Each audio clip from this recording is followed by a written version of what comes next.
Hey everybody, welcome back to Awesome Finds. Now, if you notice, my voice sounds a little funny, and that's because I am fighting off a cold, but I'm feeling pretty great because I have all these amazing records to show you guys. Now, all of these are grouped into what I believe are relatively new music, so I'd say about 2008, 2009 on up.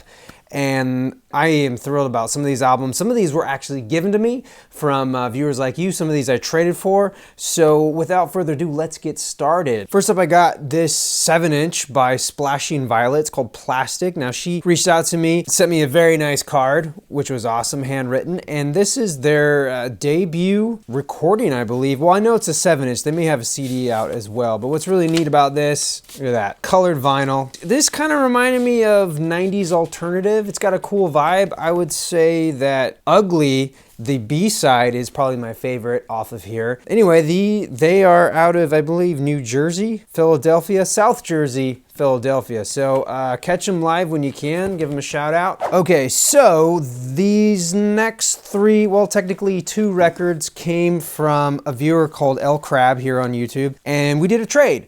I had that Ben Folds 5 live album, and I didn't really know what to do with it. He loves Ben Folds, and we agreed to do a little trade. So first up, he sent me 2 7-inches of his brother's band, and the band is called Memory Motel. I really dug this, and they're both the same. He sent me 2 copies. He was very generous, so thank you. And look at that colored vinyl again. I love this splatter effect. Really goes well with the music. I don't know how readily available it is to find their stuff, but if you happen to come across it, definitely pick it up. The other item he sent me was a band called Fireflies, and they're out of the UK, I believe. And they're a duo, and it kind of took me a while to get into. I don't think they're on a label. I think they privately pressed this. I'm looking forward to diving into this a couple more times. I think track 2, Lady, is my favorite. So anyway, thank you, El Crab. This is awesome. So this next album comes from a vinyl subscription service that I was unaware of. It's called Vinylmnky. They're out of Austin, Texas. So how they're similar to other subscription services is that every month there's a featured album, and you get that album with your subscription. Simple enough, right? How they make it different is that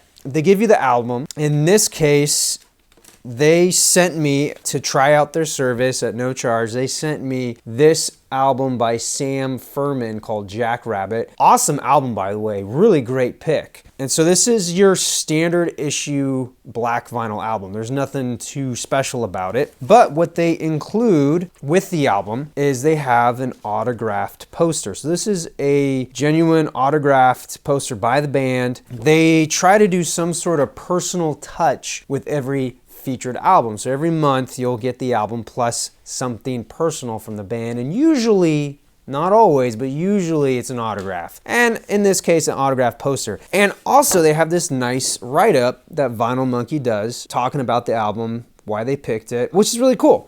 I dig that. I'm not gonna go into a full review of the service, but my takeaway is that it's really good. I just don't think it's for me because I don't really care about autographs. But hey, I'm a very unique case, and this service could be right up your alley. I will say that their picks tend to be in the indie rock, sort of indie pop realm. But what's really cool is that if you are local to the Austin area, every Tuesday night they do a get together, and they have they interact with their fans, and they do curate some things for South by Southwest. I'm not sure what they did this year. So anyway, that is Vinylmnky. Let me know what you guys think down in the comments below. All right, moving on. We have a 10-inch. Now, if you guys have been watching, you know I love 10-inch albums, especially from the 50s. And this is really cool because it's a soundtrack. It is, I'm not really sure. I got this on sale. It's called Submarine, and it's songs by Alex Turner, which is a film. I'm really confused by it, but now I'm intrigued. I want to check out this movie. It might have been a BBC film. I haven't opened it yet. It is sealed. I will do that at some point, but let me know what you guys think. All right, then I picked up, this is Adele's 21. I know it's not her latest album. I just kind of picked it up on a whim because I was like, Adele. It was a good price. I really like this album. It's a fantastic pop album. Yeah, no complaints. I highly recommend Adele 21. Then I got Ellie Goulding. I think that's how you say her name. This is an album from 2012. This was interesting. I can't say I loved it. What was interesting is that the more I paid attention to it, the more I didn't really like it. But the less I paid attention to it and had it more as background music, the more I kind of enjoyed it. I'd be curious to check out more of her stuff. It's not bad, but it's also not great. Maybe it's not my cup of tea. Haha, then I got a Coldplay album. This is Viva la Vida. This was good. It's a little beat up, unfortunately. I got a good price on it, I thought, but on playback, it didn't clean up as well as I thought it would. So I would look out for another copy of this. As you guys know, I love soundtracks, so I couldn't pass up the second best exotic Marigold Hotel original motion picture soundtrack. Now, as far as I understand it, this is limited to 500 copies. I haven't listened to it yet. I never saw the film, but I figure at some point, I'll probably check it out. Look at this colored vinyl. It's got sort of a marbling effect, so it's not just a solid color, which I really dig. Then I picked up the classic Vampire Weekend album. This is their self-titled record. I don't know if this was their debut or not, but it is fantastic. I love the paper that they chose to print the album on. I can't say enough good things about it. I really enjoyed this album. That picked up another sealed record. This is NeedtoBreathe, Rivers in the Wasteland. It's a gatefold. I haven't opened it yet. I don't know if this is the limited edition colored vinyl or if this is just the black vinyl. I don't really know anything about the band, but at some point I'll probably open it and check them out. Now, these next two are newer reissues, and they both sound amazing. First up is Van Morrison's Moondance. Now, I've been looking for a copy of this for a very, very long time. I always seem to find it and it's always beat up. But this thing, near mint condition. I'm not really sure exactly who pressed this. I think it might be Rhino, but man, it sounds super clean. Yeah, the only thing I don't like about it is they added a barcode. Kind of stupid.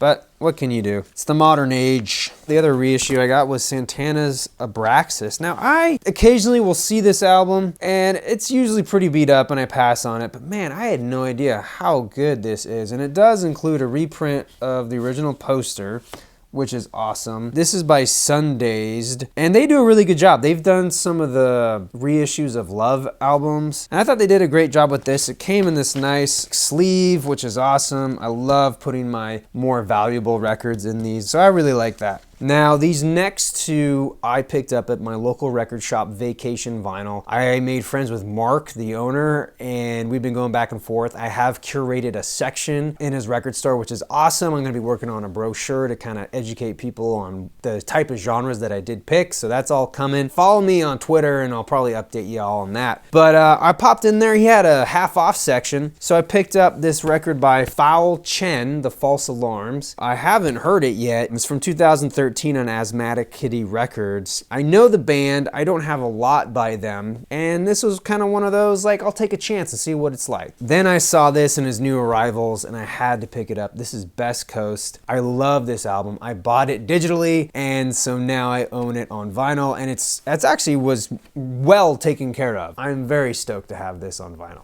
All right, last, but obviously not least, is this box set by Brian Setzer Orchestra, songs from the Lonely Avenue. This is from, gosh, what was this, 2009? You know, I take that back. This isn't a box set. This is literally the deluxe edition of the album. It has the regular album on 33 1/3, and then it's got the whole album again, but split up upon 4 records. So you have 8 sides at 45 RPM. Sometimes it's one song per side. It's pretty crazy. Let's break it down real quick. We have, now this is the album that you would get, and funny enough, it does come with a CD of the same album, and for the longest time I thought it was missing because I got this for about half off. That's why I picked it up. It normally goes for around $100, but I picked it up for like 50, 56 bucks. So this is gatefold, and for the longest time I was like, man, I don't know where the CD is. It's not in here. Where could the CD be? It's right here, Eric. What were you thinking? The moon is actually the CD, and it's stuck right there. I think that was a brilliant design feature. So anyway, it comes with the album, and then each of the 45 records come in a white sleeve, but it also has a sleeve like this. And there's about 4 of these, but some of them I've noticed, like this is coming apart.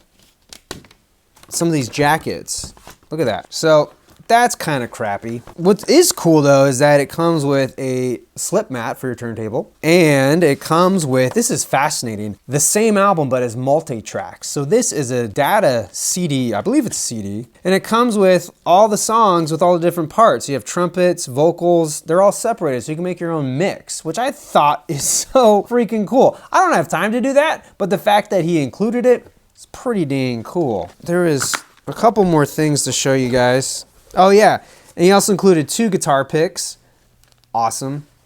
And some 8x10s, right? So you got Brian there with his nice Gretsch, and you got Brian there looking very lonely. And you got Brian there in a field of daisies on a chair, kind of, I don't know, looking longingly back at you. But isn't this the Brian Setzer Orchestra?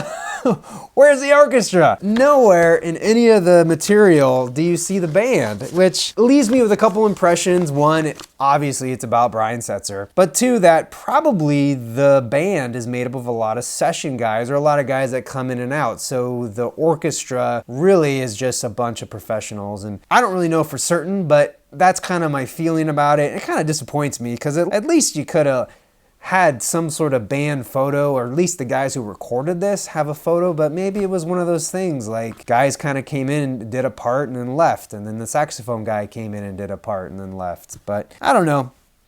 Let me know what you guys think. I'm a little crazy. One thing I will say though, the 33 1/3 version of the album sounds terrible. I'll put on a record from the 60s. Like I was listening to some Monkees albums, and they're right up here. They sound great. They're very full, albeit they're a little scratchy because of the age. But this record, I put it on, the recording level, or at least the output level, is so much lower. You got to turn it up, and then when you do, it feels a little distorted, and it just feels kind of tinny. I will say that the 45 RPM versions sound 10 times better. The level is much higher, it sounds much broader, and things are just a little clearer in terms of the individual parts. So I don't know why the 33 1/3 version sounds like that. I'm not the only one to notice this. If you go on Discogs, you can see some other people have said the same thing. So just be leery of that. If you do come across the vinyl version of this, you may want to pass on it, and just look out for this box set. Or, you know, get the CD or digital download, whatever you fancy. Otherwise, I think it's a really cool box set. I wouldn't have bought it if it wasn't half off though. I'm not that big of a fan of Brian Setzer, but I love all the extras that came in this thing. Well, that will do it for this time around. Thank you guys so much for watching. I really appreciate you guys hanging out, checking out my recent pickups. Let me know what you think down in the comments below. Until then, I am your Vinyl Geek, and I'll catch you on the flip side.